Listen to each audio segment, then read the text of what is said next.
Dr. Michael Rubinstein is credited for popularizing the fusion effect, where you take two different coins and you fuse them together and hand it to a spectator.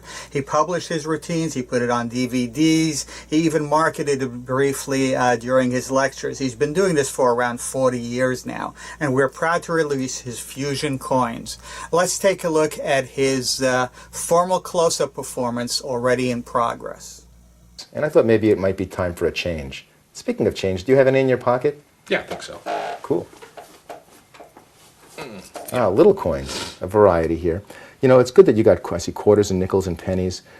And I see that you have the regular quarters and the state quarters too. And the newer state quarters are a little different than the older quarters. It's hard to tell, but they're made with different metals. You know, as it is, the clad coins, which are the coins that they made after the silver ones, all have the different metals, the copper and the nickel and the aluminum. Well, now they're adding tungsten to the state quarters. And although they look the same, you know, you can't really tell that much of a difference, they actually are a little softer. In fact, I noticed something else. I noticed you have some different pennies here. In fact, this is one of the newer pennies right there. I think this is the newest of all of them. And in fact, it says, yeah, 2005, so that's pretty new. I noticed that the newer pennies also, even though they seem to be copper, they're made with different metals. That's why they look like they're a little bit of a different color when you look at a bunch of them. You can put those away because we're just going to use the quarter and the penny. And I'm going to kind of put them together. And I noticed something very interesting.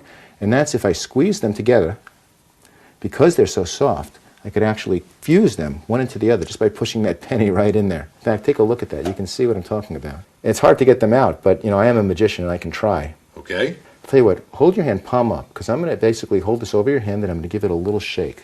If I shake it, it could actually cause that penny to actually fall right out of the coin, just like that. Wow. You're also going to learn a quick transposition by taking the penny and the quarter, putting both of them in your hand so you could show them there. Wait 1 second, the thumbs touch, and of course now the penny jumps to this hand, leaving you just a quarter in this hand. And of course it does have a fusion ending. Another quickie is having the two coins examined and then giving them a squeeze, a tight squeeze, and of course making them fuse together, creating an impossible object that's examinable. Of course, what makes fusion coins such a powerful effect for lay people is the impossible coin at the end. It's an impossible object that people love to examine. If you do this in a restaurant, the first person is going to look at it, hand it to his friend. It's going to go around the table, everybody looking at it, examining it, trying to figure out how is this possible.